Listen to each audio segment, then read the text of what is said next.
우리가 이 데살로니가 전서를 어떻게 잘 읽을 것인가. 그래서 여러분들이 제가 바람은 모든 성경을 다 이렇게 해드리고 싶어요. 그리고 꼭 할 거예요.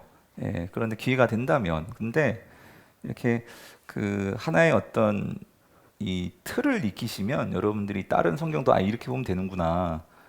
그렇게 여러분이 익히셔가지고 성경을 보는 그런 법을 여러분이 익히셔가지고 여러분들이 스스로 성경을 잘 읽어가는 우리 성도님들 되게 만드는 게 저희 사명이고 꿈이고 그래서 또 모르잖아요. 여러분들이 나중에 어디 선교지를 갈 수도 있고 아니면 선교지가 꼭 뭐 비행기 타고 배 타고 떠나라는 게 아니고 여러분이 우리 주변에 요즘 이단들도 많고요.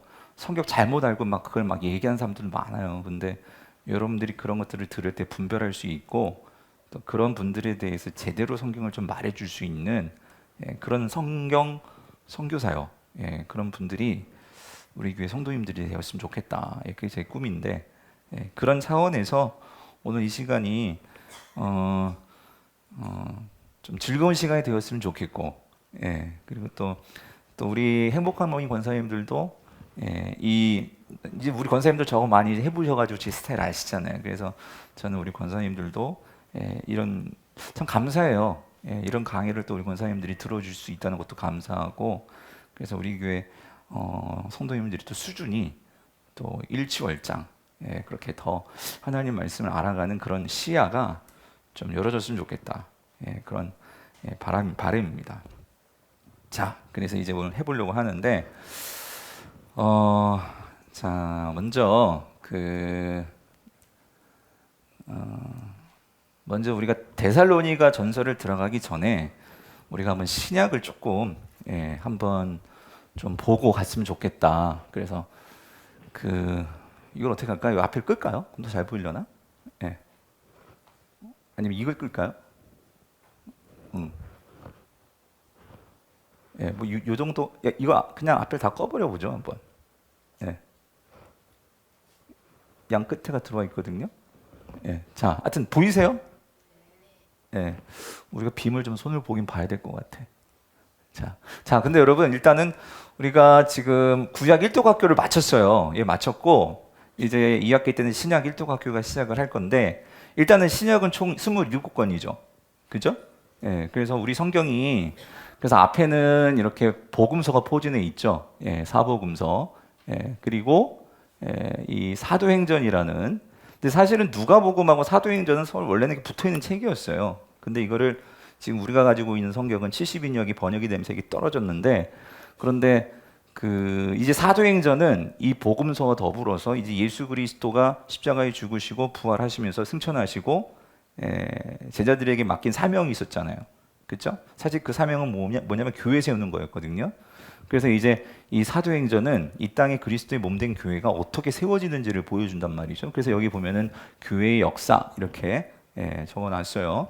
자, 사도행전이 있고 그 다음에 우리 성경이 순서를 이렇게 모아놨어요. 그러니까 우리 성경은 지금 여러분 이거 아셔야 돼요.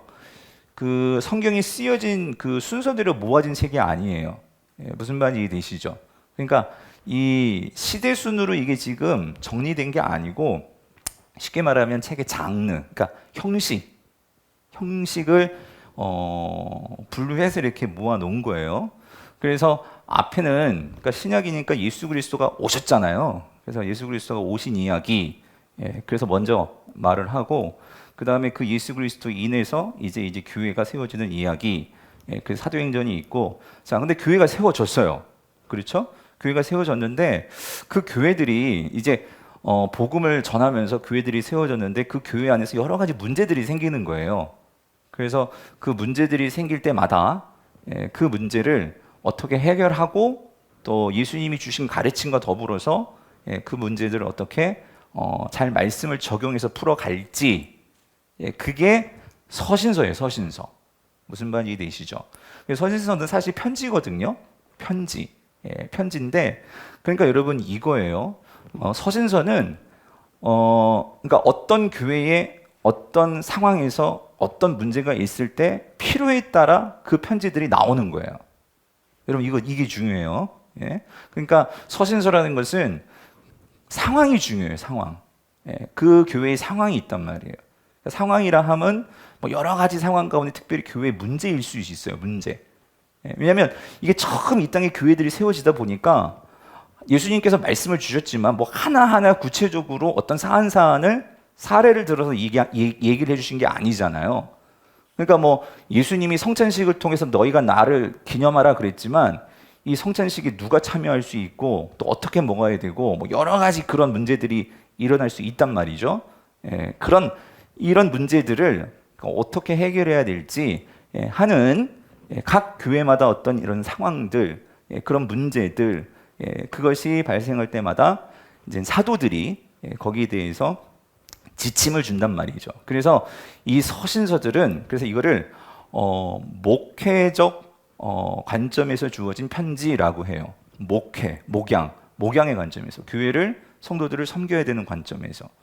자, 근데 이게 또 문제가 사실은 지금 우리 성경은 자 서신서가 바울이 쓴 앞에 서신서 이렇게 13권이 모여 있고 그 뒤에 이제 8권의 이 공동서신서가 있고 이렇게 이제 묶어놨어요.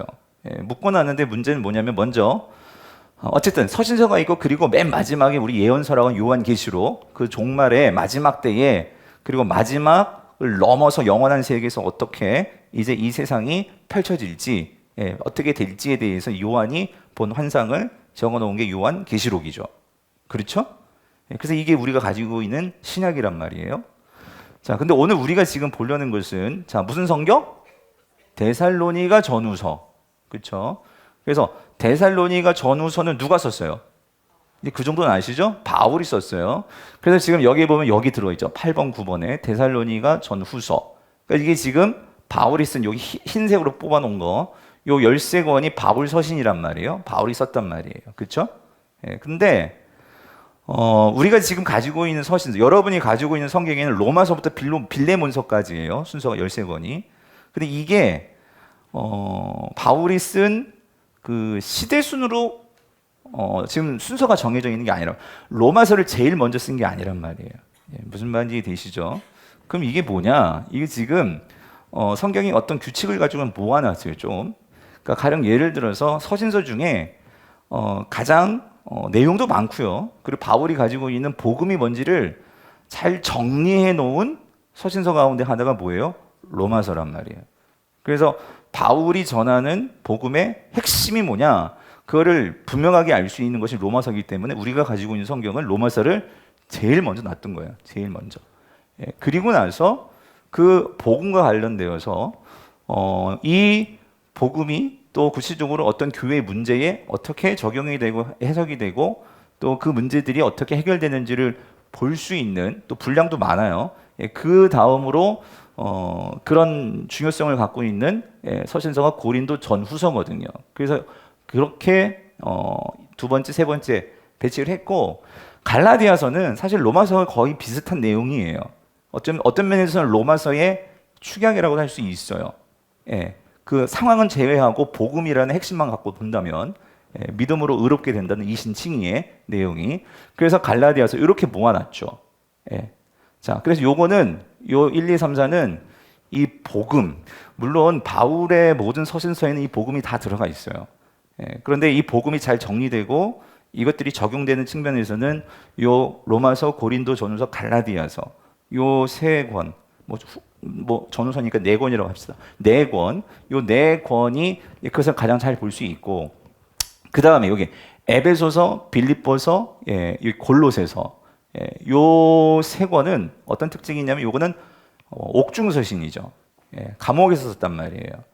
그래서 요 3권을 이렇게 묶어놨어요. 묶어놨고 그 가운데 이 데살로니가전서, 데살로니가후서는 사실 이제 오늘 우리가 볼 거지만 이 데살로니가전서, 데살로니가후서는 어떤 특징이라기보다 일단 요 위치를 잡은 것은 글쎄요.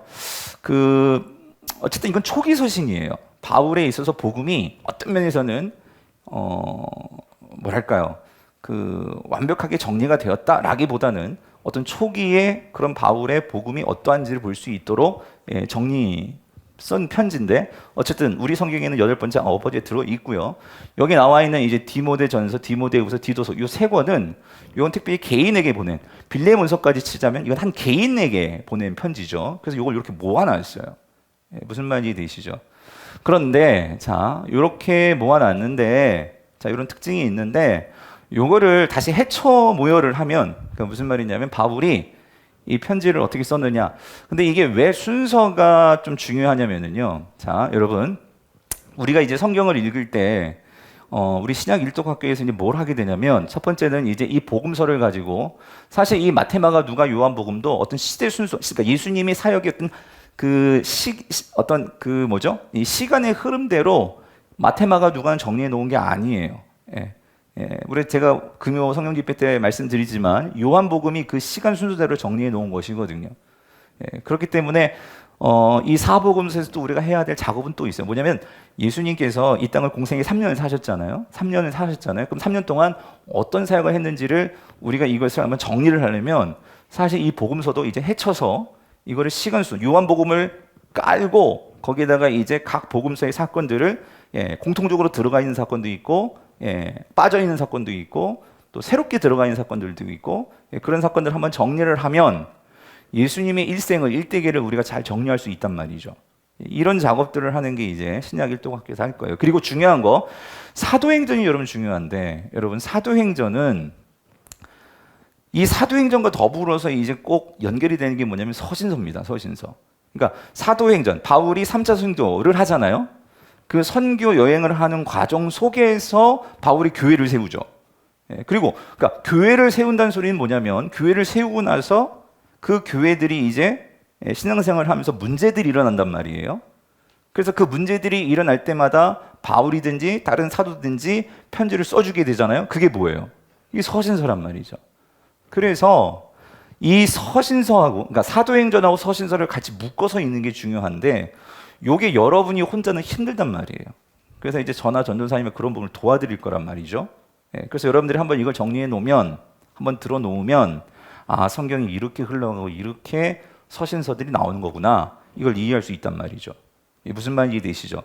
그래서 여기서 그 시간이 없어서 다 그렇게 할 수는 없고 일단 우리 바울 서신만 보면은요 바울 서신을 정리하면 이렇게 될 수 있다는 거예요. 자 이것도 사실은 학자마다 조금 다를 수 있어요. 근데 이건 제가 공부해보고 이 순서이 맞겠다 지금 정리를 한 건데 자 일단 이게 지금 바울이 편지를 써 내려간 그 시대 순으로 정리하면 이렇게 된다는 거죠. 제일 먼저 뭘 썼느냐 제일 먼저 데살로니가 전서 데살로니가 후서를 제일 먼저 연대도 조금 다를 수 있어요. 학자들마다. 여러분 이거는 뭐 그렇게 중요한 게 아니고 어쨌든 중요한 거는 뭐가 중요하냐면 이런 게 중요한 거예요. 자, 이 데살로니가 전서 데살로니가 후서가 그러니까 결국 서신서가 언제부터 나왔느냐 여러분 이게 중요합니다. 그러니까 바울이 3차에 걸쳐서 전도여행을 했단 말이에요. 그러면 한번 생각해 볼게요. 일단 여러분 생각해 보세요. 데살로니가 전서, 데살로니가 지역은 어디에 붙어 있는 지역이에요? 여러분 좀 더 지도 보여드릴게요. 그러니까 이런 게 중요하단 말이에요. 여러분 지금까지 성경을 그냥 읽었어, 그냥. 근데 이제는 좀 여러분이 이 지역이 어딘지를 알고 그리고 그것을 가지고 여러분이 그래서 제가 이 시간 도와드리는 것은 여러분이 직접 데살로니가 이 시간 다 읽지는 않을 거예요. 여러분이 읽어야 되는데 읽기는 읽되 이제는 여러분들이 마치 타임머신을 타고 바울과 같이 세계 전도, 세계 지도를 펼쳐놓고 지역을 돌아다닌다 그렇게 생각하고 여러분이 성경을 좀 읽으시면 이야 바울이요 엄청납니다. 이 타우루스라는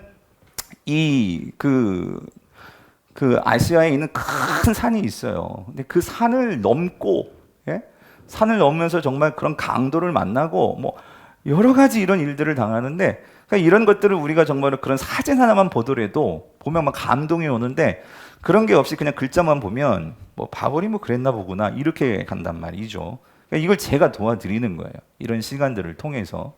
그래서 제가 바라는 거는 하여튼 이런 시간에 우리 성도님이 좀 많이 오셔가지고 성경을 들으면 좋은데 좀 아쉽긴 하지만 자 어찌됐든 그래서 여러분 데살로니가 전서 데살로니가 후서는요 이제 2차 전도 여행부터 나오는 거예요. 2차 전도 여행을 하면서 이제 바울이 편지가 나온단 말이죠. 그래서 자 어찌됐든 자 이렇게 데살로니가 전서 갈라디아서 고린도서 고린도후서 로마서 빌레보서 쭉 이제 이렇게 흘러갑니다. 그래서 오늘 우리가 지금 이제 데살로니가 전서 후서를 보는데 다시 말씀드리지만 이게 초기 서신이기 때문에 바울이 초기에 어떻게 선교를 했고 그리고 초기에 바울이 전하는 복음, 그가 말하는 복음의 내용은 뭐냐, 어떻게 바울이 처음부터 복음을 이해하고 복음을 전했나, 이런 것들을 우리가 초기 서신에서 볼 수 있단 말이죠.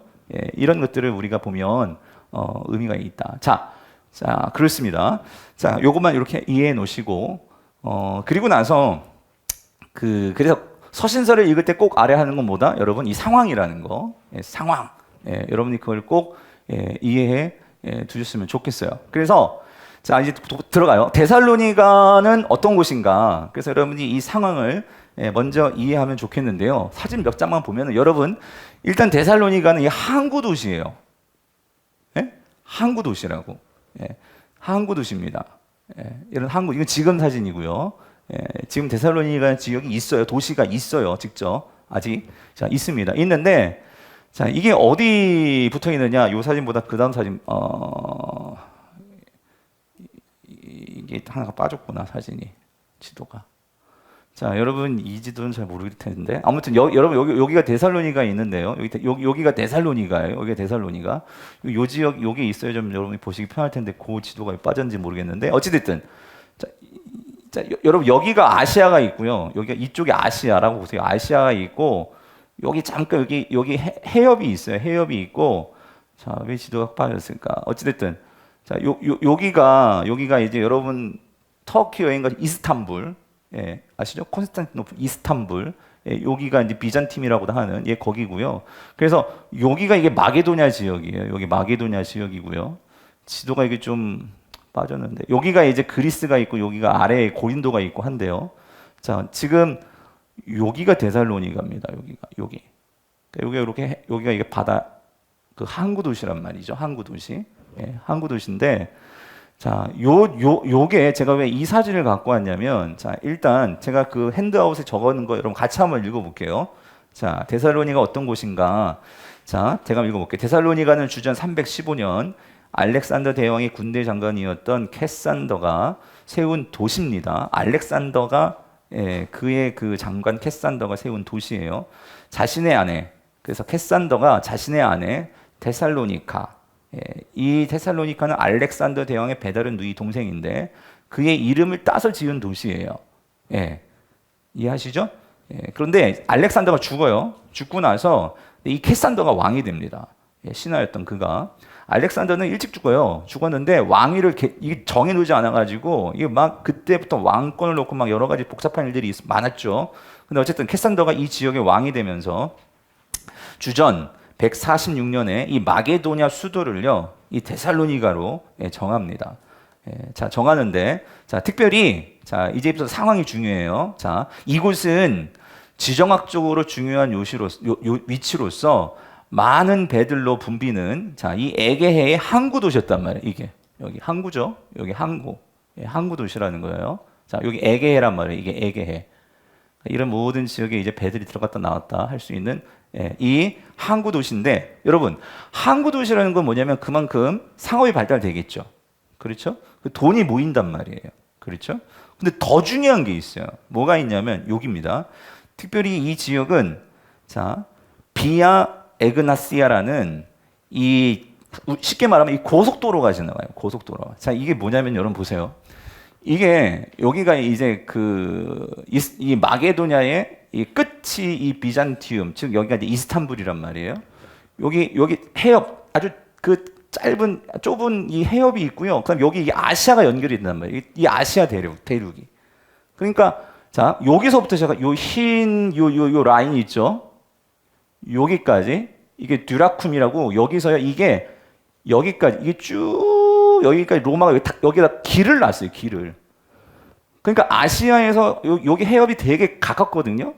그럼 여기서 이제 배가 딱 타고 이제 마차로에 쫙 달려가는 거예요. 그럼 여기서 이제 배가 다시 쭉 가면 여기가 바로 이탈리아예요. 여기가 로마란 말이에요. 그러니까 모든 길은 로마로 통한다 이런 얘기 들어보셨죠? 그러니까 로마가 하여튼 길을 잘 닦아놔가지고 그래서 모든 그 나라를 정복하고 하는 데 있어서 자, 이 로마가 이런 뭐 수도도 그렇고 또 이런 도로도 그렇고 도시도 그렇고 하여튼 이런 걸 잘 하면서 제국, 엄청난 제국을 만들었단 말이죠. 근데 중요한 건 이 고속도로에 어디가 지나간다고요? 데살로니가. 이 데살로니가 지나는 거예요. 다른 지역보다도 여기 보세요. 빌립보 바울이 그 마게도냐 2차 전도 여행 때 처음으로 들어가서 유럽에 처음으로 교회를 세운 데가 어디예요? 빌립보란 말이에요. 빌립보. 여기가 빌립보예요. 여기가 필리파이. 여기 빌립보인데 빌립보도 그 에그나피아 이 도로가 지나가요. 근데 빌립보는 항구 도시가 아니에요. 항구 도시가. 그래서 빌립보보다도 오히려 데살로니가 도시는 작지만 훨씬 더 뭐라고 해야 돼? 번화가 훨씬 더 도시가 신도시지. 돈이 많이 모이니까. 근데 여러분 그거 아세요? 돈이 많이 모이는 곳에는 또 뭐가 발달될까요? 향락산업이 발달됩니다. 예, 여러 가지. 그러니까 그만큼 이 사람들이 많이 이렇게 그 뭐라고 해야 돼요? 하여튼 이 향락적이고 성적이고 문란하고 이런 부분들이 강하죠. 자, 그런 도시에서 바울이 들어가서 복음을 전하는 거예요, 여러분. 이게 쉬운 일일까요? 다 막 뭐 여가에 빠져 있고 뭐 레저에 빠져 있고 이런 도시란 말이에요. 그런 도시가 몇몇 있어요. 데살로니가 그렇고 나중에 더 극치를 달했던 도시는 고린도입니다. 고린도.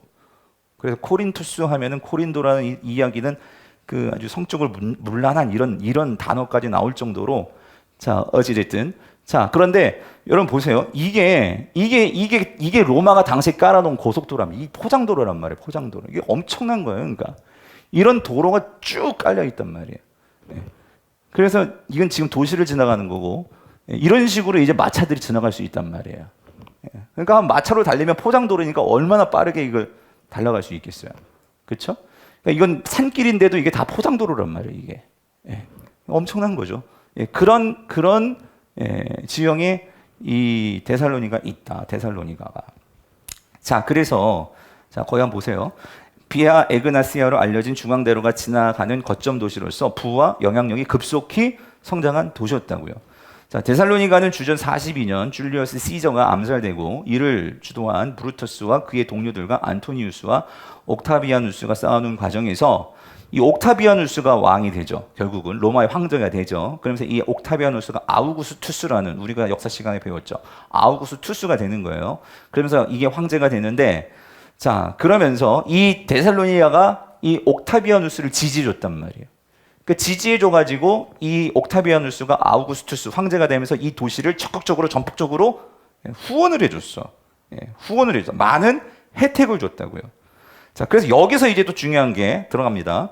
이로 인해서 데살로니가는 로마와 긴밀한 관계를 맺게 되고 이때부터 자, 이 아우구스투스가 자, 여기에다가 이제 뭘 세우냐면 이 황제 성전을 세워요. 황제 숭배를 위한. 그래서 카이사르, 줄리어스 카이사르를 제일 먼저 황제인 이 사실은 카이사르는 황제는 아니었어요. 하지만 로마의 첫 왕이었던 이 카이사르를 왕으로 세우면서 이를 신격화한단 말이죠. 아우구스투스가. 그리고 자신도 신이 되고 나중에 이 도미티안 같은 황제는 자기가 스스로가 이 보통 황제가 죽으면 그 다음 후대의 황제가 앞에 있던 황제들을 신으로 승격을 해줬는데 이제 우리가 이게 요한계시록 가면 배울 거예요. 이 도미티안 같은 황제는 자기 스스로 자기가 황제라고 했던 좀 또라이긴 해요. 하여튼 그런 황제가 있었는데 자, 근데 여기에 황제 숭배가 이 도시에 뭐가 된다고요? 중심 종교가 된다. 이거는 꼭 기억해 놓으세요. 이게 좀 더 성경에서 우리 확인할 건데. 자, 그래서 황제 숭배가 이 도시에 얼마나 큰 영향력을 끼쳤냐. 그래서 다시 말씀드리지만 주, 크라이스트, 즉 다시 말하면 큐리어스라는 이 단어는 예수님께 붙이는 단어가 아니었단 말이에요. 지금 데살로니가에서는 누구에게 붙인다고? 황제에게 붙인다고. 그러니까 나의 주는 그리스도이십니다라고 말하면 그 사람은 이 도시에서는요. 왕따 중에 왕따예요. 장사도 할 수 없고 허가를 내주지를 않으니까 인허가를 내주지를 않으니까 그러니까 영업증을 안 준단 말이에요. 영업증을 도봉구청에서. 그럼 어떻게 장사를 해? 몰래 할 수밖에 없는데. 그러니까 이런 배경이. 그래서 우리가 이 데살로니가 전서를 보면 너희들이 환난 그리고 그러한 그 어려움 이런 얘기들이 나온단 말이죠. 예. 자, 그렇단 말이죠. 그래서 자, 계속 읽어볼게요. 또한 수많은 국가적 혹은 지역적으로 섬기던 신들의 신전이 자리 잡았고 다양한 전문적인 자발적 협회 혹은 상업적 길드들이 성행했는데 여기 중요한 건 이거예요.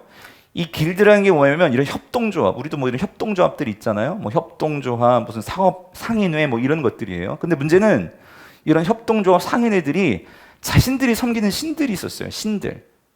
그러니까 그 협동조합에 들어가려면 그 상인조합에 들어가려면 그 신을 섬겨야 돼. 그리고 매년 또 돈도 내야 돼. 그래서 매년 제사로 지낸단 말이에요. 근데 예수를 믿으면서 이 모든 것들을 다 버려버린 거예요. 자, 여러분 데살로니가 전서 이 말이 무슨 말이냐면 자, 1장을 보세요. 1장에 보시면 9절을 보세요. 9절. 9절을 같이 읽어볼게요. 자, 다 찾으셨어요? 자, 9절 읽어봅시다. 시작. 그들이 우리에 대하여 스스로 말하기를 우리가 어떻게 너희 가운데 들어갔는지와 너희가 어떻게 여기요 우상을 버리고 하나님께로 돌아와서 살아계시고 참되신 누구? 하나님을 섬기는지와. 그러니까 이거예요. 이 도시는 그러니까 여러분들 다 아시죠? 이렇게 바다가 있고 하는 데는 이 우상단지들이 많아요. 그렇죠? 예. 그런데 이 데살로니가는 엄청난 그러한 잡신들도 많고 뭐 별의별 신이 많은 그런 도시였단 말이에요. 근데 이들이 하나님을 믿고 예수 그리스도를 믿으면서 이 모든 것들을 다 뭐예요? 버린 거예요.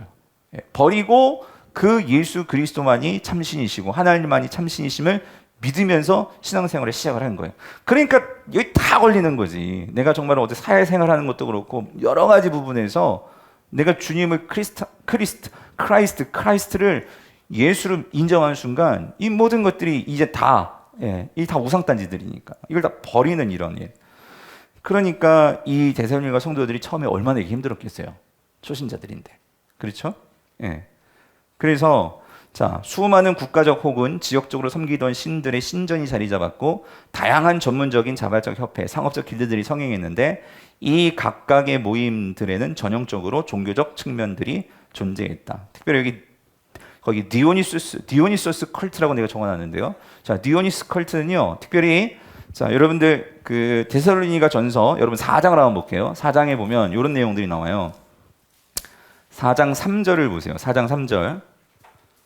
자, 같이 한번 읽어볼게요. 시작. 하나님의 뜻은 이것이니 너희의 거룩함이라 곧 음란을 버리고 각각 거룩함과 존귀함으로 자기 안에 대할 줄을 알고 하나님을 모르는 이방인과 같이 세욕을 따르지 말고 이 일의 분수를 넘어서 형제를 해하지 말라. 자, 여러분 지금 4장에서 어떤 얘기가 나오냐면 이 그 성문화에 대해서 섹스의 이 비헤이비어 성행위에 대해서 얘기를 하는데 이게 왜 나오냐면 여러분 디오니소스 이 신은요 남신인데 포도주의 신이고 향락의 신이고 무아지경의 신이고 그리스 신 중에 이 성적인 것을 그렇게 추앙하는 그 종교가 디오니소스 종교였어요. 그런데 이 데살로니가에서는 특별히 여러분 다 아시잖아요. 이 항구 도시나 역 근처 가면 막 이런 사창가도 많고 이런 거 많잖아요. 남자들 중심적으로 무역을 하고 왔다 갔다 하고 집을 비우고 뭐 이런 식으로 하다 보니까 근데 여러분 이게 지금 데살로니가의 파다한 남성 사회의 이 성적 문화가 음란했다는 거예요.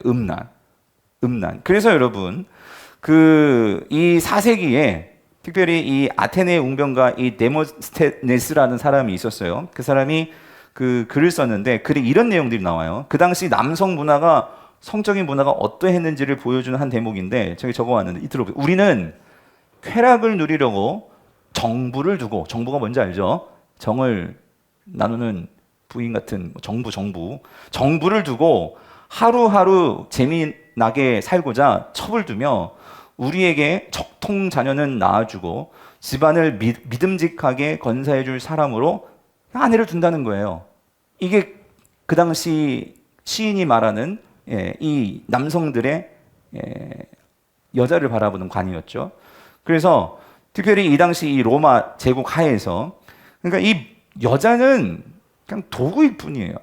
그러니까 이 성적인 행위에 있어서 모든 결정권 남자에게 있었고요. 그리고 그 당시 문화는 이랬어요. 성인 남성 자신이 어떤 행동을 하든 그 행동에 대해서 다른 남자 시민에게만 피해를 주지 않는다면 다른 부인하고도 얼마든지 관계를 맺을 수 있어요. 이건 히브리서도 봤죠.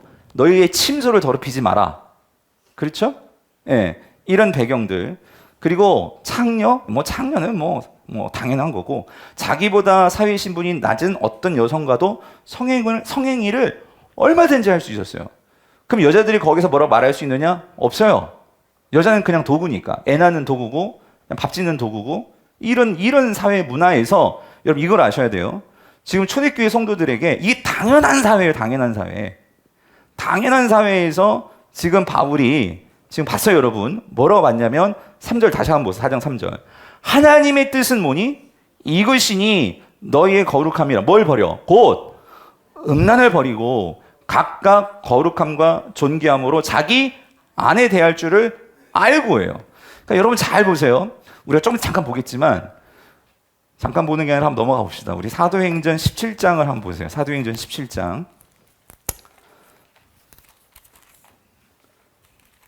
자, 여기 그 사도행전 17장을 보면 자, 17장이 여기가 이제 그 사도행전 2차 전도 여행 중에 바울이 이 데살로니가 교회에서 어떻게 그러니까 데살로니가 지역에 들어와서 이제 교회를 세우는지에 대한 내용이 이제 17장에 나온단 말이죠. 예, 그 17장에 나오는데 그래서 17장에 보면 이렇게 나와요. 1절부터 볼게요. 그들이 암비볼리와 아볼로니아로 다녀가 자 여기 어디? 여기 나오죠. 이런 거 밑줄 쳐놔야 돼요. 데살로니가에 이르니 자 거기 뭐가 있어? 요 잘 이렇게 좀 이따 보여드릴 거예요. 유대인의 뭐가 있어? 회당이 있는지라. 그래서 바울이 자기의 관례대로 이 말은 뭐냐면 여러분 바울은요 전략적으로 선교를 했어요. 그러니까 무슨 말이냐면 아무데나 가지는 않고요. 2차 전도 여행 특별히 가급적 회당이 있는 곳을 찾아갔었어요. 그래서 회당을 중심으로 해서 선교를 그렇게 많이 했죠. 근데 데살로니가에도 빌립보에는 회당은 없었어요. 회당은 없었지만 유대인 공동체가 살고 있는 지역들은 있었어요. 근데 데살로니가는 엄청나게 이게 무역 도시니까 유대인들이 엄청 많이 살고 있었어요, 거기에. 유대인 10명만 넘으면 회당을 짓는데 그 회당이 큰 회당이 있었단 말이죠. 그래서 거기 들어가서 이제 말씀을 전하는데 자, 여기 중에 2절. 바울이 자기의 관례대로 그들에 들어가서 여기. 자, 몇 안식일? 네, 거기 밑줄 그으세요. 요거 갖고 이제 학자들 여러 가지 이제 데살로니가 교회에 대한 설명들이 있는데 그냥 문자적으로 해석하신 분들 데살로니가 교회는 어쨌든 짧은 기간에 세워진 교회예요. 그래서 여기 새 안식일 요것 때문에 아마 바울이 데살로니가에 한 3주 머물렀다. 3주. 새 안식일이니까 3주 머물면서 거기에 이렇게 교회를 세웠다. 이렇게 말씀하시는 분들도 있고 근데 3주 안에 지금 우리가 데살로니가 교회 성도들의 모습을 보면 이 정도까지 믿음이 이렇게 금방 이렇게 세워질 수 있을까? 적어도 한 달, 하여튼 2달 안쪽은 시간이 있어야 되지 않을까? 이렇게 말하기도 하는데 근데 이거는 분명해요. 데살로니가는 짧은 기간 머물렀어요, 바울이. 예. 근데 그 이유는 이제 뒤에 나옵니다. 자, 나오는데 제가 지금 뭘 보려고 했었냐면 지금 여자 성도님들과의 그러니까 여자 성도가 아니라 그 당시 여자의 이 지위에 대해서 말씀드리는 중에 온 건데 자, 여기 보시면은요. 요런 표현이 4절 보세요. 4절. 자, 그 중에 3절부터 볼게요. 3절부터 시작. 뜻을 풀어 그리스도가 해를 받고 죽은 자 가운데서 다시 살아야 할 것을 이게 가장 초기 복음의 핵심의 내용이에요. 복음의 핵심 내용. 복음의 핵심 내용이 뭐였어요? 예수 그리스도가 고난을 받고 어떻게 해요? 죽었죠? 이게 십자가의 내용이죠. 근데 다시 어떻게 하셨어? 살아나셨죠? 이게 복음의 가장 핵심적인 내용이에요. 예수 그리스도의 십자가의 죽으심과 부활. 이게 복음에서 빠져서는 안 된 내용이란 말이에요. 자, 이것들을 증언했는데 자, 내가 너희에게 전하는 이 예수가 곧 그리스도라. 예? 크리스트라. 자, 근데 4절 보세요. 그 중에 어떤 사람 곧 경건한 헬라인의 큰 무리와 여기 적지 않은 누구? 귀부인도 권함을 바꾸죠. 그러니까 여러분, 아까 말씀드렸죠. 여자들은 이 복음에 너무 마음이 그냥 열리는 거예요. 왜 그러냐면 아까도 말씀드렸잖아요. 그 당시 남성 중심 사회였는데 뭐라고? 남자들 보고 뭐라고요? 음란하면 안 돼. 그렇죠? 너의 아내를 귀히 여길 줄 알아야 돼. 하면서 이 그리스도교는 그러니까 그 당시 여자들은 그냥 도구일 뿐인데 도구가 아니고 하나의 인격으로 존중해 준단 말이에요. 하나님의 형상을 가진. 근데 이게 여자뿐만 아니라 누구까지 흘러가요? 노예, 종까지 이게 흘러간단 말이에요. 그러니까 이런 부분에서 그 당시 로마의 이 음란하고 이 방탕하고 이런 문화에 정말 진절머리가 났고 구역질이 날 정도로 그런 문화를 이건 아니야 라고 생각했던 사람들은 어떻게 되는 거예요? 그리스도교로 들어오는 거지. 그러면서 이것이 진리인 것을 깨달은 사람들은 그 고난을 당할지라도 이 하나님의 복음 예수 그리스도가 참 진리이신 것을 아니까 그들은 뭐예요? 그거를 붙들고 나가는 거죠.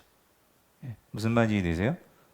예. 자, 이런 배경들이 있단 말이죠. 자, 근데 요거 보세요. 다시 말씀드리지만 요거 잠깐 정리하고. 그래서 이 데살로니가의 이 배경은요. 그러니까 로마의 지배를 받았다는 거 여러분 기억해 놓으시고 황제 숭배가 있었다. 여러 신비 종교들이 있었다. 디오니소스 컬트는 남자 성기를 상징으로 하면서 남성 중심의 그러한 문화가 지배적인 종교 자체도 그랬단 말이죠.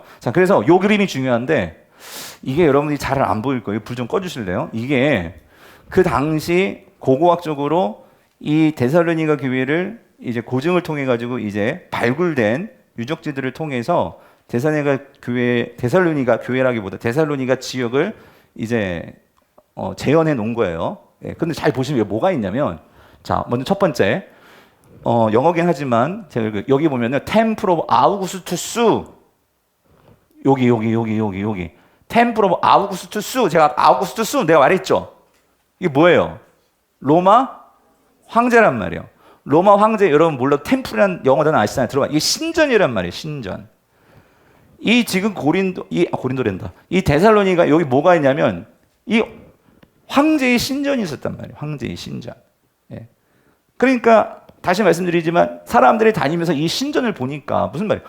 그러니까 이 지역 자체는요. 황제를 숭배를 안 하고서는 살 수 없는 그런 지역이란 말이죠. 무슨 말인지 이해되세요? 황제 신전이 있고 그리고 또 여기 보면은 여기에요. 템플 오브 디오니소스예요. 여기에는 디오니소스 신전이 있었단 말이에요. 무슨 말인지 이해되세요? 그러니까 뭐 이런 신전이 있고 여기 또 아케아익 템플 해가지고 이거는요 뭐 이름 모를 고대의 신들을 다 또 모아놨어.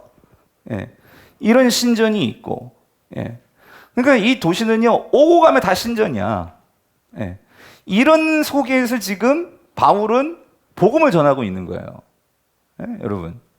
그러니까 이런 도시에서는 내가 여기 공동체에서 살려면 장사를 하든지 사람을 만나든지 간에 뭐 황제 숭배든 무슨 디오니소스든 이런 신을 내가 섬기지 않으면은 사람들하고 관계를 맺을 수 없는 거죠.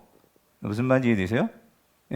그런 세상 속에서 초대교회 성도 이 데살로니가 교회 성도들은 그래서 여러분 이런 관점을 가지고 데살로니가 전서를 다시 한번 잘 읽어보시라고요. 그러니까 바울도 그런 면에서 지금 이 지역에서 쫓겨났어요. 왜 3주만 있다 쫓겨났냐면 그것도 왜 그러냐면 여기 보시면 여기 시나고그 사마리탄 시나고그가 나오는데 시나고그는요 이게 회당이에요. 회당. 이 데살로니가 지금 회당도 있었어. 여기 회당. 그 여기 주이시 쿼러라고 해가지고 주이시 쿼러는 뭐냐면은요 유대인들이 모여 사는 그런 지역도 있었어. 그러니까 이 지역에서는 유대인들이 끝발이 높았던 거죠. 그러니까 유대인들이 어떤 영향력을 확실히 행사하는 그런 지역이었단 말이에요. 무슨 말인지 이해되세요?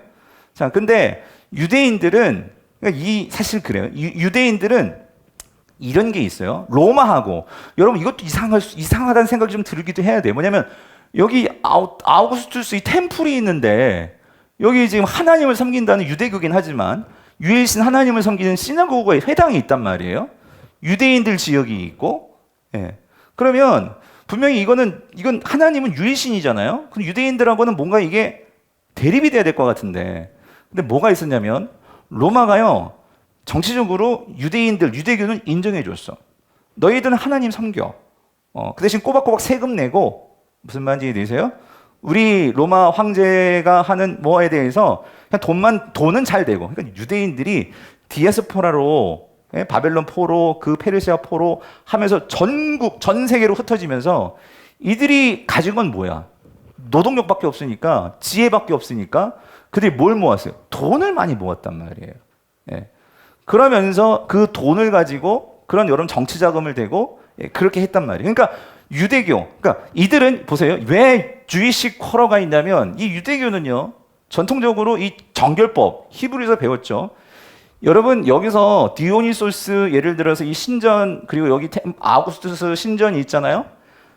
매년 정기적으로 제사를 지냅니다. 제사를 지내면 여기 신전 요 앞에 이게 마당이 넓죠. 왜 그러냐면 여기 뭐가 서냐면 시장이 서요. 시장이. 예. 시장이 서면 그때 이제 뭐가 나오냐면 고기들이 나오는 거예요. 고기들이. 지금 우리는 정육점이 싸고 싼 게 막 고기지만 이 당시만 해도 고기를 먹는다는 것은 진짜 막 왕족, 귀족 아니고서는 평민들은 고기 먹는 거 힘든 일이었어요. 뭐 언제 고기 먹어? 이렇게 체전이나 신전이나 뭐 여기서 제사를 했을 때만 싸게 고기가 나온단 말이에요. 그럼 여기서 이제 그런 시장이 열리면 여기서 고기들을 먹는 거예요. 그런데 유대인들은 왜 모여 사느냐? 이들은 그런 고기 뭐가 안 먹어? 안 먹는다고. 그럼 자기들끼리 모여서 부정하지 않은 것들을 모아서 그들은 그렇게 먹는단 말이죠. 돈이 있으니까. 무슨 말인지 이해되세요? 그러니까 그들은 이렇게 공동생활을 해요. 공동생활을. 자, 그래서 자 이런 거예요. 자, 일단은 자, 이게 고속도로 비아 이그나스야, 이 고속도로가 쭉 지나간단 말이죠. 그래서 아마 바울도 아마 이 도로를 타고 들어왔을 거예요. 데살로니가에 들어왔을 때 처음으로 들어간 곳이 여기 시나고그겠지. 여기 회당에서 3주 동안 말씀을 전하는 거예요. 전하는데 이제 듣다 보니까 아까 봤죠? 그런 귀부인들, 뭐 로마의 귀부인도 그렇고 이런 사람들이 들으니까 이 윤리와 도덕은 이 로마의 종교하고는 뭔가 달라. 좀 고상해. 그러다 보니까 관심을 갖고, 많은 사람들이 이제 여기에 관심을 갖고, 기독교에 대해서 유대인들 중에도 이제 개종을 하게 되고, 이런 일이 벌어지는 거예요. 근데 잘 들어보니까 지금 뭐가 지금 조금 이상했냐면, 근데 이들이 하나님을 믿는 것 같으면서도, 근데 뭐가 나오냐면, 주라는 고백에서, 자, 그게, 자, 사도행전에 나오는데, 자, 아까 17장 다시 한번 볼게요. 17장에, 자, 결국 여기에서 사람들이 소동이 일어납니다. 소동이. 자, 5절 보세요. 5절. 17장 5절. 자, 10장 5절 같이 읽어볼게요. 시작. 그러나 유대인들은 시기하여, 자, 뭐냐면, 바울이 복음을 전할 때 왜냐면 아까 말씀드렸죠. 그러한 그 음란을 끊고 여성들을 귀하게 여기고 뭐 이런 걸 들으니까 막 귀부인도 그렇고 그 당시 이 지식인층들이 이 로마가 이러다 망하는 거 아니야 하면서 그런 문제의식을 가지고 있던 사람들이 기독교로 관심을 갖고 들어오니까 유대인들이 거기들 시기가 난 거예요. 기독교로 빠져나가니까. 그러니까 이 유대인들이 시기하여 저자의 시장에 어떤 불량, 깡패들을 동원한 거지. 깡패들을 동원해가지고 자, 성을 어떻게? 소동하게 하여 의도적으로. 여러분, 우리가 좀 이따가 보겠습니다. 로마는요, 그 황제들이 이제 제국을 만들면서 제일 중요하게 여겼던 건 로마의 평화였어요, 평화. 어떻게든지 힘으로 눌러가지고요, 그 반란이나 어떤 폭동이나 이런 것들이 못 일어나게 만드는 게 로마의 정치 스타일이었어요. 그랬는데 지금 여기서 의도적으로 이제 폭동을 막 일으키고 소란을 일으키고, 그러면서 자, 야손의 집에 침입하여, 이 야손은 뭐냐면 유대인이었는데 기독교로 개종한 사람이에요. 이 야손의 집에 침입하여 그들을 백성에게 끌어내려고 찾았으나 발견하지 못하며 야손과 및 형제들을 끌고 읍장은 그러니까 그 데살로니가의 어떤 뭐라고 할까요? 뭐 경찰청장이라고 할까? 아무튼 뭐 그런 관리입니다. 관리. 치안을 담당하는 읍장들 앞에 가서 소리질러 이르되, 여기 보세요. 천하를 어지럽게 하던 이 사람들이 여기도 이름에, 이게 바울 일행을 말하는 거예요. 천하를 뭐하게 한다고? 어지럽게 한다고. 이게 무슨 말일까? 자, 뒤에 설명이 나와요. 7절. 야손들이 그들을 맞이하였도다. 여기 잘 보세요. 7절 잘 보세요. 같이 읽어볼게요. 시작. 이 사람들이 다 가이사의 명을 거역하여 말하되 다른 임금 곧 예수라 하는 이가 있다 하더이다 하니. 이게 무슨 말이냐면 이게 바로 다른 임금이 뭐면 주라는 소리예요. 주, 큐리어스. 무슨 말인지 이해되세요? 지금 모든 로마 식민지의 데살로니가 시민들과 모든 사람들은 임금이 누구예요? 큐리어스가 누구예요? 예, 아우구스투스고 로마 황제라고. 근데 지금 이들은 지금 바울이 회당에 들어와서 뭘 가르치냐 잘 들어봤더니 큐리어스는 누구라고? 예수 그리스도시라고. 이거를 말하고 있다. 그러니까 지금 이 정치범을 몰아가고 있는 거예요, 지금. 예. 그랬더니 보세요, 8절. 무리와 읍장들이 이 말을 듣고 어떻게 해요? 소동하여. 가만히 있을 수 없는 거죠. 예. 그래가지고 야손과 그 나머지 사람들을 근데 어떻게 해요? 놓아줬어요. 근데 보석금을 받고 어떻게 해요? 일단은 놓아줬다고. 그랬는데 그러니까 유대인들 가만히 있지 않고 이 지금 바울과 실라 이 일행들을 잡아가지고 죽이려고. 그래서 급하게 10절 밤에 형제들이 곧 바울과 실라를 어디로 보내? 예, 베레아로 보내니. 그래서 야밤도주 한 거예요. 이 바울이 더 있고 싶었는데 지금 이 깡패들이 일어나가지고 막 데살로니가 소동을 일으키니까 지금 로마 관리들도 이게 지금 근데 일단은 돈 받고 풀어줬지만 이거 더 문제시 되면 큰일 나겠다 싶어서 이 데살로니가 성도들을 위해서도 그렇고 그래서 바울이 일단은 일부 후퇴. 그래서 데살로니가를 나온 거예요. 무슨 말인지 이해되시죠?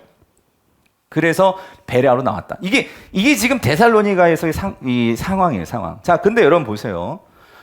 왜 여기 보세요. 근데 이 유대인들이 나중에 베레아까지 쫓아갑니다. 예. 쫓아가가지고 바울을 잡아 죽이려고. 예. 이제 본격적으로 바울을 죽이려는 이 유대인 세력들이 계속해서 규합을 하게 됩니다. 근데 이게 왜 유대인들이 이 바울을 이렇게 못 잡아먹어 안달이냐고. 그래서 제가 정리해놨어. 거기 있죠. 왜 거기 2번 보세요. 바울과 데살로니가 왜 유대인들이 바울의 복음에 반발하여 고소하였는가? 있죠. 읽어볼게요. 데살로니가는 마게도냐의 수도였기 때문에 도시 규모가 컸고 큰 도시답게 유대교 공동체도 매우 컸다. 그런데 왜 유대인들이 바울의 복음에 왜 그렇게까지 발끈하였는가? 로마와의 관계를 뭐라고요? 의식했기 때문이다. 사도행전 17장에서 무슨 죄목으로 바울을 지역 집정관에게 제소했는가? 가이사가 아닌 또 다른 예수를 뭐예요? 선포한다는 것이었다. 바울은 주 예수 그리스도의 복음을 선포했는데 예수가 퀴리오스, 즉 주라는 것이다. 당시 주라는 칭호는 세계에서 로마 황제에게 붙이던 칭호였다. 또한 그리스도는 메시아라는 말인데 유대인들에게는 메시아는 다윗 왕조를 재건하여 이스라엘이 세상을 지배하는 민족 국가를 만드는 자였다. 유대 신학의 관점으로 해석하면 예수를 그리스도 곧 메시아로 선포하는 것은 다윗 왕조를 재건할 왕이라고 선포하는 것이며 당시 로마의 정치적 관점으로 해석하면 예수를 주로 선포하는 것이므로 로마 황제에 대한 뭐라고요? 이 반역이라고. 그러니까 지금 유대인의 입장에서 유대교 입장에서는 일단 이 바울도 어느 나라 사람이야? 유대인이거든. 그죠? 근데 이 유대인이 와가지고 지금 그렇게 하니까 지금 로마는 어떻게든지 뭔가 그 나라, 그 로마 제국에 순종하고 그냥 복종하면 유대인들은요 따로 특혜를 받으면서 살 수 있거든. 근데 얘네들 때문에 우리의 특권, 기득권을 잃게 될까 봐. 바울 때문에. 무슨 말인지 이해되세요? 그러니까 이 바울을 못 죽여 안 다닌 거야. 자기들의 기득권을 잃게 될까 봐. 자기들이 지금 돈 먹여놓고 정치적인 세력들을 지금 다 만들어놨는데 그래서 우리는 일단은 로마의 제국하에서도 유대교는 그래도 그 자신들의 이 생활의 어떤 바운더리를 만들고 그렇게 살 수 있었는데 이게 한순간에 다 어떻게 될까 봐 무너질까 봐. 무슨 말인지 이해되세요? 이런 관계들이 있었단 말이죠. 그래서 그러므로 자 데살로니가에서 바울이 전한 복음은 유대인들에게는 로마와 그동안 쌓은 친분 관계를 깨뜨림으로 자신들의 기득권을 잃게 되는 일이 되었을 것이다. 데살로니가 교회들의 입장에서 예수를 그리스도로 믿고 주로 신앙 고백하는 것은 당시 사회 구조 안에서는 왕따를 자처하는 일이었고 고난이 당연한 일이었다. 이런 맥락들이 있었단 말이에요. 여러분, 근데 이게요, 오늘 우리 이 시대에서도 여러분, 우리 한번 잘 생각해 보자고요. 뭐냐면 정말 예수를 믿는 것 때문에 우리가 때로는 세상에서 내가 이 예수 믿는 거 믿습니다라고 말을 할 때에, 근데 지금 막 우리는 막 이렇게 감옥에 들어가고 그러지는 않아요. 하지만 그렇지만 우리가 어떤 결정적인 순간에 내가 이거를 정말로 바른 길을 가야 되느냐 손해를 보느냐 이런 상황에서 내가 예수를 믿기 때문에 때로는 손해를 볼 수도 있어요. 정직하게 말을 해야 되고 정직하게 살아야 되니까. 그런데 우리가 진짜 예수 그리스도를 믿고 주님을 따르는 성도들이라면 세상 속에서 이들은 이런 신앙을 통해서 분명하게 그들의 삶은 세상과는 구별이 되는 거죠. 그렇죠? 그러면서 이런 삶이 있었기에 오히려 기독교는요, 오히려 세상과 섞이지 아니하고 더 분명한 진리가 뻗어나가고 진리가 살아남는, 그래서 오늘 우리까지 이 복음이 전해질 수 있었다는 거죠. 그런데 오늘 우리의 신앙은 너무나 이게 지금 세속적으로, 우리가 그렇게 물에 문 탄 듯 술에 쓸 탄 듯, 그렇게 변질되고 우리 신앙의 순수성들이 많이 무너지는 것은 아니지. 우리가 다시 한번 돌아볼 필요는 있다. 이 성도들이 이런 상황에서도 이 신앙을 지켜나가는. 그래서 바울은요, 여러분 생각해 보세요. 이런 상황에서 야밤도주 했어요. 내가 만약에 제일 단기간 3주 동안 복음을 전했는데, 우리가 보지만, 그런데 이들이 정말 많은 사람들이 이 힘든 가운데서도 야손같이, 그러면서도 막 유대인들에게 매도 맞고 유대인들에게 그렇게 핍박도 당하고 박해도 당하고, 또 그 이방인들 중에는 자신의 동족들한테 고난을 당하면서도 그들이 이 신앙을 과연 잘 지켜낼 수 있을까요? 여러분 어떨 것 같아요? 이런 세상 속에서 신앙을 잘 지켜낸다는 게 어려울까요? 쉬울까요? 그러니까 바울은 이게 항상 노심초사, 걱정이었던 거예요. 우리가 내일 이제 큐티 3장에 들어가지만 바울이 이게 항상 불안했어요. 그래서 두려웠다라고 표현도 해요. 내가 이 데살로니가를 사단에게 빼앗길까 봐 나는 두려웠다. 왜 그러냐면 정말 이들이 이렇게 힘든데 신앙생활을 잘 해줄 수 있을까? 근데 어땠어요? 하는 거예요. 이들이 그런 모든 고난을 이겨내면서 버텨내면서 신앙생활을 해내는 거예요. 바울이 얼마나 그것이 감동이겠어요. 감사였겠어요. 그러니까 바울이 얘기하잖아. 나는 내가 억만금을 얻고 막 이게 아니고 하나님 앞에 나의 자랑과 면류관 누구야? 너희들이야. 제가 요즘 그 말을 조금 알 것 같아. 제가 이제 이 구약 일동 학교를 이렇게 해놓으니까 성도님들 뭘 물어볼 때 답을 이렇게 해주잖아요. 너무 기뻐. 여러분들이 그런 것들을 이제 알아가는 것들이 보여지니까 너무 기쁜 거예요. 자, 이런 상황들을 알고 여러분들이 데살로니가 전서를 좀 읽어왔으면 좋겠다. 자, 아시겠죠? 자, 그래서 바울과 데살로니가, 여기 지도 나오는구나. 여기다 넣었네 내가. 그래서 여러분 이 지도를 봐야 되는데, 이 지도를. 그래서 요걸 다시 한번 정리해 보면, 이게 2차 전도 여행 지도입니다. 지도인데요. 보시면은요, 여기 안디옥 나왔죠? 바울은 항상 그 전도 여행을 떠날 때 시작점이 안디옥이에요. 안디옥인데, 여기서 이제 출발을 하는 거예요. 그래서 여기서 출발을 해서 2차 전도 여행 때, 여기서 다소로 갑니다. 이 다소가 이제 바울의 고향이죠. 여기 이 다소를 지나, 여기 더베를 지나, 여기 루스드라, 이고니온을 지나, 여기에 여기 비시디아 안디옥이 여기 있단 말이에요. 비시디아 안디옥. 그래서 여러분 성경에 보면 안디옥이 두 곳인데 헷갈리면 안 돼요. 앞에 비시디아가 붙이는 곳은 이 갈라디아 지역, 이 아시아 이 중앙에 있는 여기고요. 그냥 안디옥은 여기 이 팔레스타인 위쪽에, 지금 땅 시리아 쪽에 있는 요 안디옥, 여기는 이제 그 이방인 첫 교회, 그죠? 그 안디옥은 여기인데, 어쨌든 이렇게 바울이 2차 전도여행을 가면서 여기 비시디아 안디옥인데, 여기 나오지만 여기 엄청난 산맥이 있어요. 타루스 산맥이라고, 이 산맥을 넘는단 말이야. 넘어가지고 가는데, 바울이 이 비시디아 안디옥에서 결국은 어디로 가길 원하냐면, 바울은요, 여기에서 이 에베소가 이 소아시아의 가장 중심지입니다. 항구 도시고, 이 에베소를 가기를 원하는데 하나님이 여기로 가는 거를 자꾸 막으셔. 남쪽으로 가는 것도 자꾸 막으셔. 그래가지고 산맥을 넘은 거예요. 산맥을 넘어가지고 어디로 가냐면 결국 이 드로아로 온 거지, 드로아. 두루와. 그래가지고 두루와로 간 거예요. 근데 이 두루와에서 여기서 환상을 보죠. 그렇죠? 환상을 봤는데 여기 보세요. 여기 두루와고요. 요 해협 요 바다가 되게 가까워요. 근데 여기는 이게 유럽이라고. 여기 유럽. 근데 여기 해협이 있는데 자, 하여튼 여기 두루와에서 마게도냐 사람이 우리 건너와 우리를 도와 해가지고 자 여기서 이제 건너간 거예요.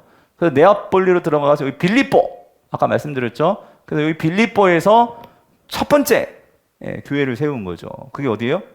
빌립보. 그래서 근데 여기서 빌립보에서 복음을 전하다가 감옥에도 들어가고 고통을 당하죠. 고난을 당하죠.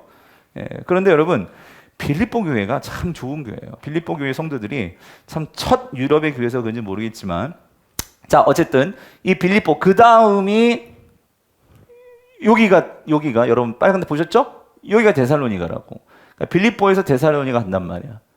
가는데 여기 데살로니가에서 사역을 하는데 짧게도 사역했지만 그렇게 짧은 기간이기 때문에 아마 그랬던 것 같아요. 그러니까 바울이 이 지역에 들어가서는요, 그러니까 교회에서 어떤 뭐 사례도 받지 않고 어쨌든 그가 있는 기간 동안 일하면서 자기가 텐트 메이킹 기술이 있잖아요. 낮에는 일하고 밤에는 전도하고 그러면서 그렇게 사역들을 했어요. 했는데 제가 뭘 말씀드리고 싶으냐면 그런데 여러분 먹고 살려면 돈이 있어야 되잖아요. 그죠? 텐트 메이킹도 하지만 그게 뭐 거기서 쭉 살았던 사람도 아니고 그러니까 뭐 거기 와서 아마 아르바이트를 하지 않았을까 싶어요.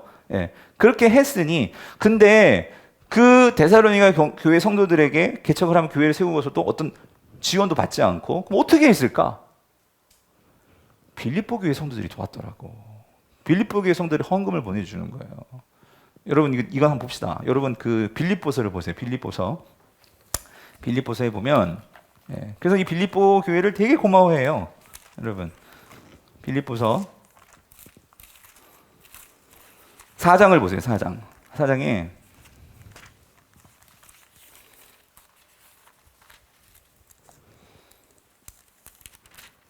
여기서 16절 있죠? 16절 찾으셨어요? 먼저 15절부터 보세요. 빌립보 사람들아 4장 너희도 알거니와 그죠? 복음의 시초에 내가 마게도냐를 떠날 때에 주고받은 내 일에 참여한 교회가 누구? 너희 외에 아무도 없었느니라. 데살로니가 있을 때에도 그죠? 데살로니가 있을 때에도 너희가 한 번뿐 아니라 어떻게 해요? 두 번이나 나이 쓸 것을 뭐 했다고요? 보내었도다. 그래서 바울은 이것을 가지고 데살로니가에서 아마 정말 잘해보고 싶었던 것 같아. 그걸 가지고 선교 후원금을 가지고 데살로니가에서 그렇게 사역을 잘 해서 이 교회를 포기하지 않고 잘 세우고 싶었었는데 누구 때문에 쫓겨났다고요? 유대인들 때문에 그렇게 쫓겨나게 된 거예요. 그래서 바울이 이 유대인에 대한 그러니까 이러한 복음의 장애가 되고 복음에 대해서 반대하는 이 유대인들에 대한 어떤 상처 아닌 상처와 좀 마음의 어떤 그런 한이 좀 있는 것 같아요. 그래서 그게 2장에 나와요. 여러분 오늘 데살로니가전서 한번 보세요. 데살로니가전서 2장 보시면 이런 고소가 나와요. 고소. 하나님 앞에서 고소를 합니다. 사도 바울이 2장 15절 보세요. 15절 찾으셨어요? 자 같이 읽어보죠. 시작. 유대인은 주 예수와 선지자들을 어떻게 죽이고 여기 우리를 뭐예요?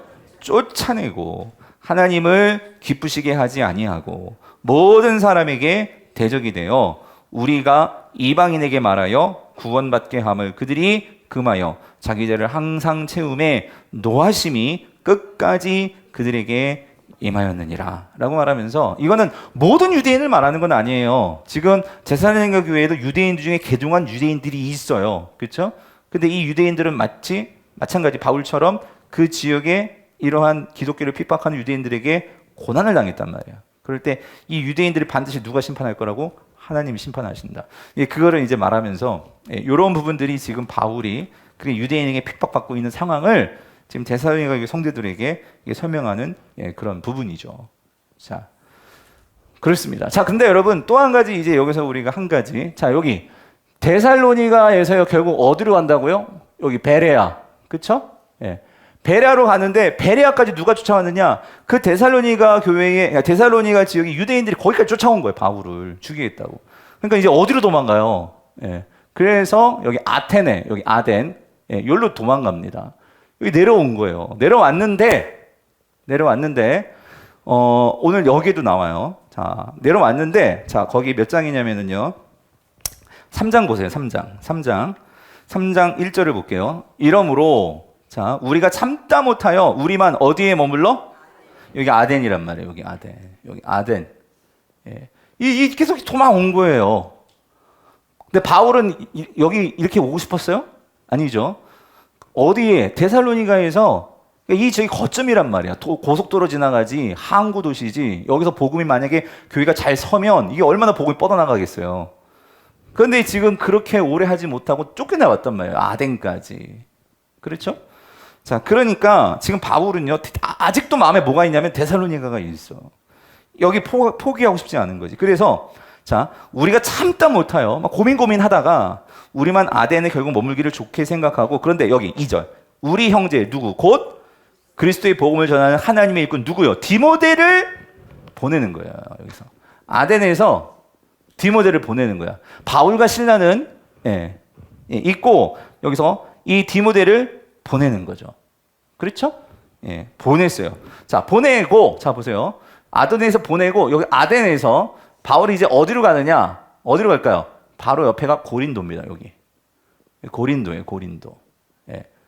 우리가 그 유명한 고린도로 바울이 가는 거예요. 자, 거기에서 어떤 일이 있었냐면, 자, 고린도에 있었었는데, 그래서 3절 보세요. 아무도 이 여러 환난 중에 흔들리지 않게 하려 함이라. 이게 바울의 간절한 소망이었어요.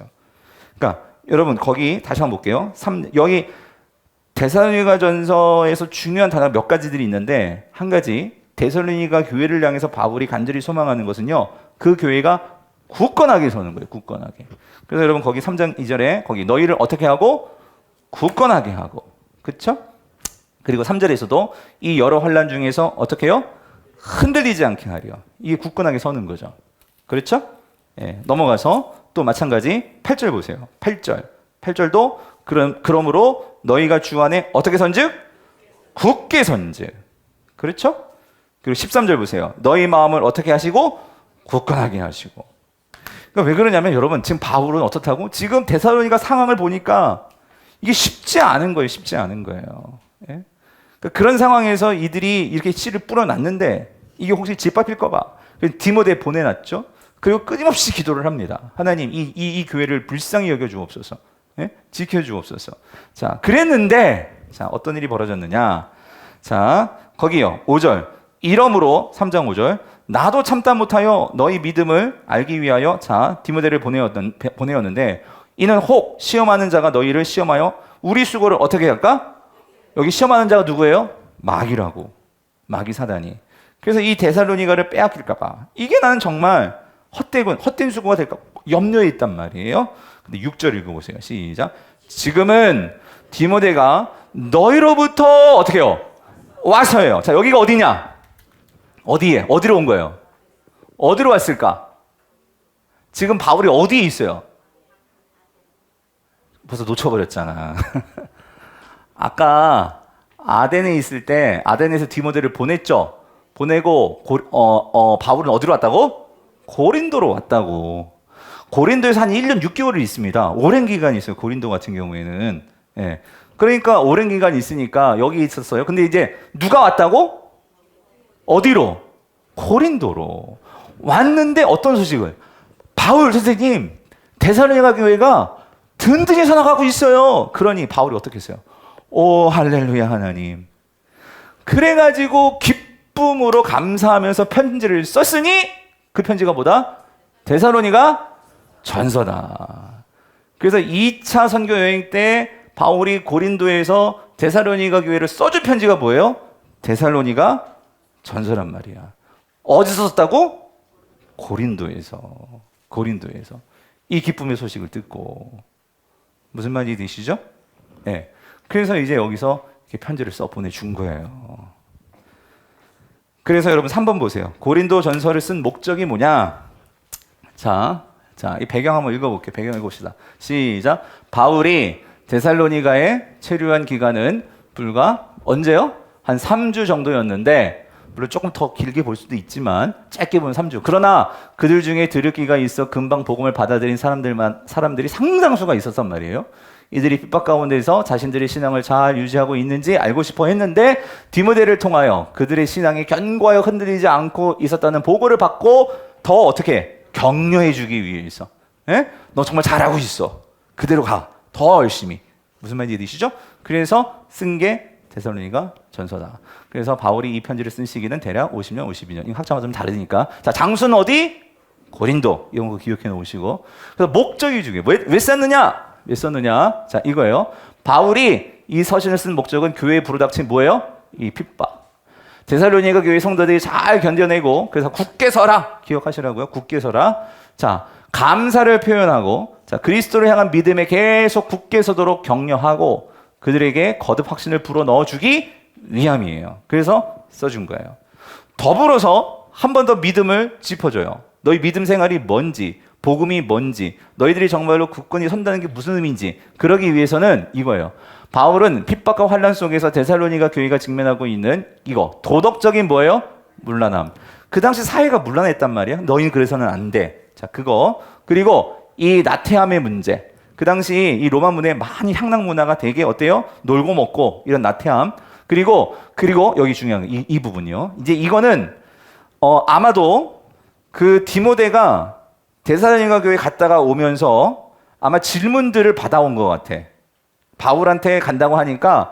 그런데 이런 건 어떻게 해요? 그게 뭐냐면 이제 4장부터 나오는 문제인데 여러분 4장에 가면은 한번 봅시다. 이게 중요한 부분이니까 데살로니가에서 13절을 보세요. 13절. 4장 13절. 예. 거기 보시면 이런 문제 나오죠. 자, 13절 읽어보세요. 시작. 형제들아, 자는 자들에 관하여는 너희가 알지 못함을 우리가 원하지 아니하노니. 이게 무슨 말이냐면 이거는 데살로니가 성도들 가운데 아마 이런 문제가 있었을 것 같아요. 뻔하죠. 상상이 돼. 예수를 믿는 것 때문에 믿다가 핍박당해서 먼저 죽는 사람도 있었고 받기 때문에 아니면 어쨌든 예수 믿다가 분명히 바울은 예수 그리스도가 죽으시고 부활하시고 다시 오신다고 했거든요. 근데 예수님이 오시기 전에 먼저 죽었어. 그럼 이 사람도 어떻게 해야 돼요? 지금 우리는 교리적으로 정리가 돼서 알고 있지만 이게 처음 예수 믿는 사람들이기 때문에 어떤 생각이 들었냐면 그러니까 예수님이 오실 때까지 우리가 살아남아야 예수가 함께 들림받은다.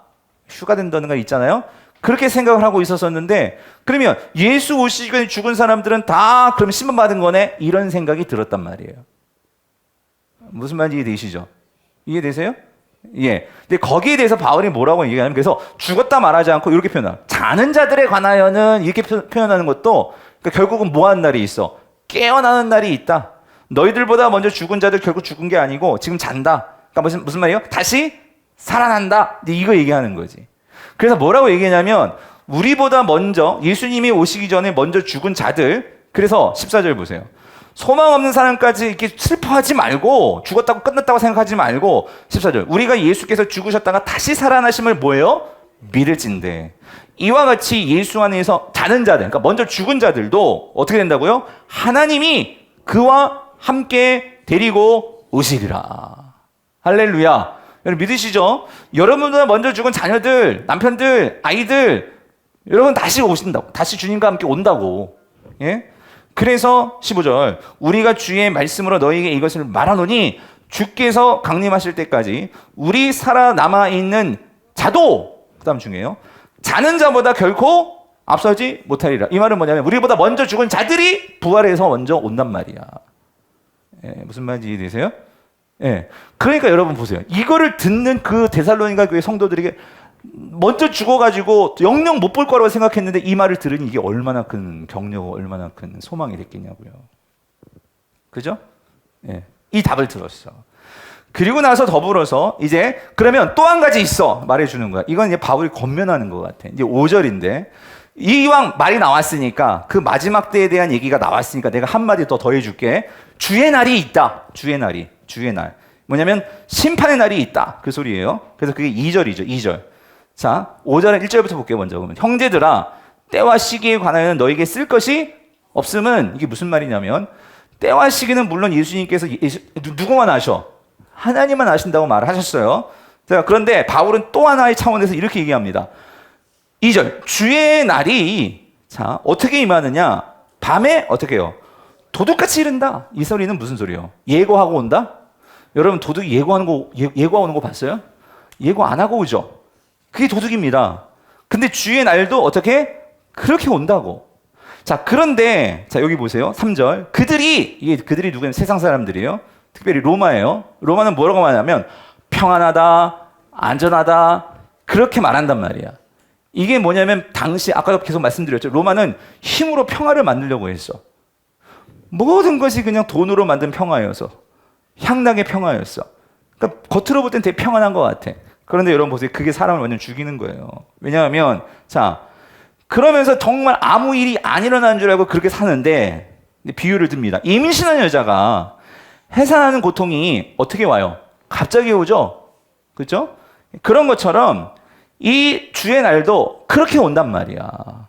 갑자기 올 거란 말이야. 그래서 4절 읽어보세요. 4절 시작. 형제들아 너희는 어둠에 있지 아니하매 그날이 도둑같이 너희에게 임하지 못하리니. 이건 무슨 말이에요? 너희들에게는 그날이 도둑같이 임하지 않을 거야. 이게 무슨 말이죠? 이게 무슨 말이에요? 이게 무슨 말이냐면 여러분 이겁니다. 여러분 우리가 도둑이 와도 도둑을 잡을 수 있는 것은 어떻게 해야 도둑을 잡아요? 깨어 있어야 되잖아요. 깨어 있어야 되잖아요. 깨어 있는 사람들에게는 주의 날이 도둑같이 올 수 있을까요? 아니라는 거지. 깨어 있으니까 언제든지 오시옵소서 이거 아니에요? 무슨 말인지 이해되시죠? 그래서 6절입니다. 그러므로 우리는 다른 이들과 같이 어떻게 해요? 자지 말고 어떻게 해요? 오직 깨어 정신을 차릴지라. 아멘이십니까? 그래서 마지막으로 덧붙이는 게 이거예요. 우리가 항상 깨어있는 자리에 된다. 그럼 어떻게 깨어있냐고요? 그래서 아까 말했잖아요. 그런 거예요. 우리가 생활 속에서 성적인 윤리뿐만 아니라 뭐가 깨어있는 거죠? 4장이 그런 윤리들을 쫙 얘기했어요. 예. 4장에서 아까 그 얘기했고요. 7절에서 보면은 또 4장 7절에서 부정하게 하지 말고 항상 깨어있어서 거룩하게 하고요. 8절 보세요. 8절.